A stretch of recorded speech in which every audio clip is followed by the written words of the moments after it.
Ok. Uma outra condição bastante interessante é você ocultar células em branco. Então, por exemplo, a gente tem um cenário onde tem uma coluna 2, uma coluna 5 e uma coluna 6. Eu gostaria de obter uma programação que me desse esse resultado, tá? Mas é óbvio por programação, né? Então, ou seja, que eu oculte espaços em branco. Então, esse é um caso típico quando eu utilizo um contador para caminhar nas linhas e um contador para atualizar as linhas, para atualizar apenas caso ele encontre alguma coisa preenchida. Então eu tenho que entregar aqui dois contadores, né? Vamos supor que por hora eu saiba que eu vou investigar da coluna 2, 3, 4, 5, 6, 7, 8. Faz de conta que eu sei que eu vou investigar nessas 8 colunas. Tá? Então eu vou utilizar o comando for. Ok? Então, para esse terceiro caso, eu vou... primeira coisa, eu vou inserir um contador J, que é igual a zero. Esse contador só será atualizado se encontrar valores não vazios. Okay? Esse contador só será atualizado se ele encontrar valores não vazios. Então, vamos lá. Ele vai percorrer... O I é o contador que anda todas as células. Então, observe que aqui ele tem 1, 2, 3, 4, 5, 6, 7. Ele tem 7 células para percorrer, né? Aí eu faço o fechamento aqui do match. Okay. E aí eu vou utilizar aqui a pergunta if. Eu vou perguntar se a célula que eu estou investigando está vazia. Então é a mesma estrutura ali do isEmpty, né? Então eu pergunto se... Eu vou fazer uma pergunta bastante similar a essa daqui. Eu vou perguntar se a célula está vazia. Aqui eu estou andando na linha 18. O I ali, quando o I for 1, eu estou na coluna 2, quando o I for 2, eu estou na coluna 3, assim sucessivamente. Então, eu vou ter que somar mais um. Então, se essa condição for satisfeita, então ele vai... tem um end aqui. Então, ele vai entrar nesse comando. Ou seja, o que ele está fazendo aqui é o seguinte. Ele está andando das colunas de 1 a 7. Ele vai percorrer todo mundo aqui. E aí ele vai perguntar o seguinte, olha, a célula, o comando está vazio dessa célula que eu estou andando. O que ele me retorna, verdadeiro ou falso? Se a célula estiver vazia, se a célula estiver preenchida, esse comando retorna falso. Então, se essa condição falso igual a falso for satisfeita, ele entra aqui dentro do if. Caso contrário, ele não entra dentro do if, ele sai. Ele passa direto por esse if. Tá? Então, caso esse comando seja satisfeito, eu atualizo o contador j igual a j mais 1, que encontrou um valor não vazio. Ok? E aí, eu vou escrever na célula de baixo. Então, observe que aqui eu já posso até escrever na célula direto, né? A célula da linha de baixo, no caso 19, contador j mais 1, o mais 1 porque quando a minha escrita começa na coluna 2, né? J mais 1 igual a cells 18,8.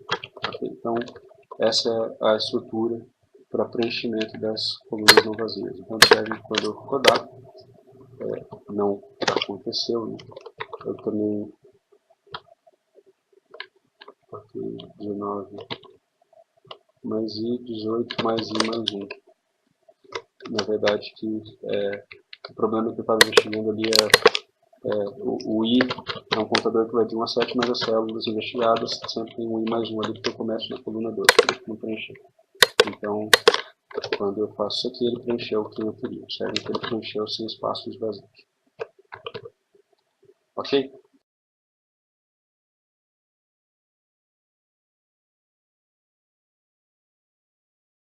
Olá pessoal, dando continuidade aqui aos nossos exemplozinhos das estruturas de programação, vamos trabalhar um pouquinho com a estrutura de loop dentro de loop, né? Então, um exemplo bastante simples é esse exemplozinho aqui, que é de criar uma matriz 3x3 cujos elementos são dados por M e J igual a I mais 2 vezes J, ou seja, né, o I contador das linhas ali, o J contador das colunas.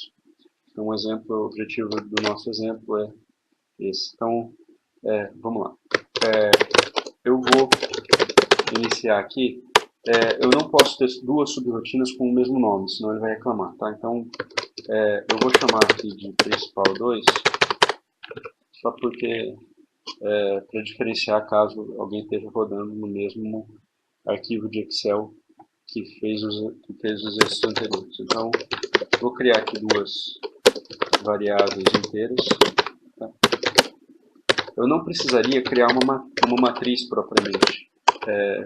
Eu poderia criar apenas uma variável temporária, se o meu objetivo é escrever lá no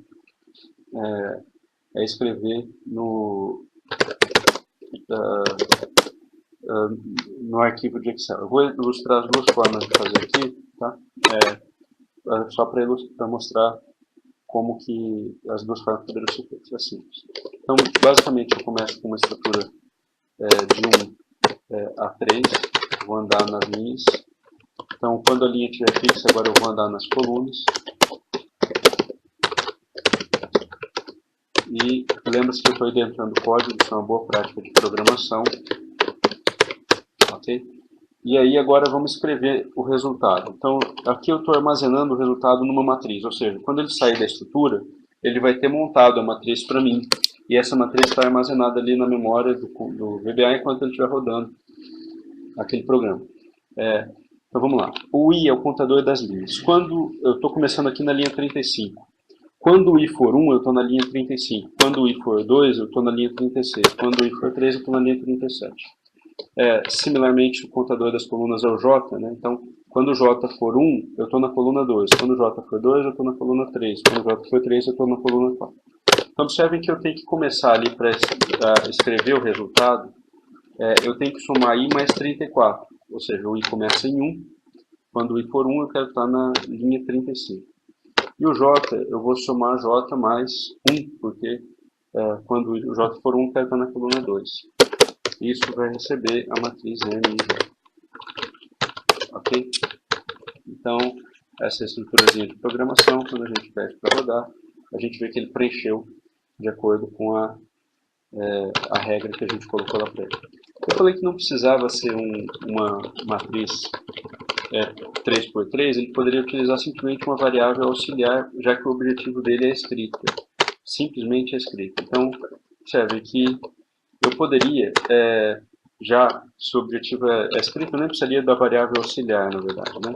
Mas apenas, às vezes, isso não precisa estar numa matriz direta. Simplesmente, a forma mais direta de fazer seria você botar isso aqui, I mais 2 vezes J, céu I mais 34, J mais 1, I mais 2 vezes J, essa seria a forma mais direta de botar. Mas você poderia, caso você precise, utilizar uma variável temporária, só para economizar espaço no escrito. Observe que isso aqui dá o mesmo resultado. Ou seja, eu estou apagando aqui, estou rodando e ele me dá aqui o mesmo resultado.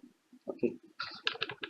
Pois bem, aqui a gente tem uma estruturazinha bastante similar, onde eu vou incluir uma pergunta C no meio do caminho, ou seja, cria uma matriz de tamanho 3x3, cujos elementos fora da diagonal são dados pela expressão anterior, né, que a gente viu, e os elementos da diagonal são dados por MI igual a I ao quadrado.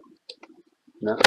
Então, observem que eu vou ter uma estrutura bastante similar aqui, bastante similar à que foi criada, e eu vou fazer da forma mais simples que tem. Ou seja, eu vou caminhar nas linhas e depois, fixada a linha, eu caminho na coluna. E aqui no meio do caminho, simplesmente eu vou fazer uma pergunta C. Eu vou perguntar, olha, o I é igual a J? Se o I for igual a J, então eu estou na diagonal. Ok? Se o I não for igual a J, eu estou fora da diagonal. Então, se o I for igual a J, o que eu vou fazer é escrever I ao quadrado, ok? Senão eu vou escrever a expressão que eu tinha construído anteriormente, ou seja, eu tenho, fiz aqui a minha estrutura, as mesmas estruturas de loop, só que eu fiz uma pergunta sendo meio do caminho. Então, na verdade, eu vou só andar, porque agora eu não estou mais na linha 34, eu vou começar a partir da linha 41. Então, na verdade, o contador das linhas aqui tem que estar em 40, né? Só para preencher ali onde eu quero. Observem que agora ele preencheu onde eu quero. Observem que as diagonais, a primeira diagonal 1 é 1, a segunda diagonal é 2, 2 ao quadrado, 4, e a terceira diagonal ali, o terceiro elemento da diagonal é 3 ao quadrado também. Ok? Então, só para ilustrar um pouquinho, só gostaria de brincar um pouquinho em relação a isso, como que essas estruturas de programação elas funcionam, né? Então, observem que vamos voltar aqui para o nosso primeiro exemplo, quando o I vai andando de 1 a 3. Então, o I vai ser fixado em 1. Quando o I for fixado em 1, ele encontra um loop interno. O I fica fixado em 1 e o J vai andar de 1 a 3. Então, o J primeiro vai ser 1 e lembre-se que o I está fixado em 1. Aí ele vai fazer o que tem aqui dentro, ele vai voltar. O J vai ser 2, o I não mudou. O J vai ser 3, o I não mudou. Depois que ele fez todos esses loops do J, ele vem aqui para esse fechamento externo. Aí ele vê que não completou ainda, que o I estava com o primeiro valor em 1.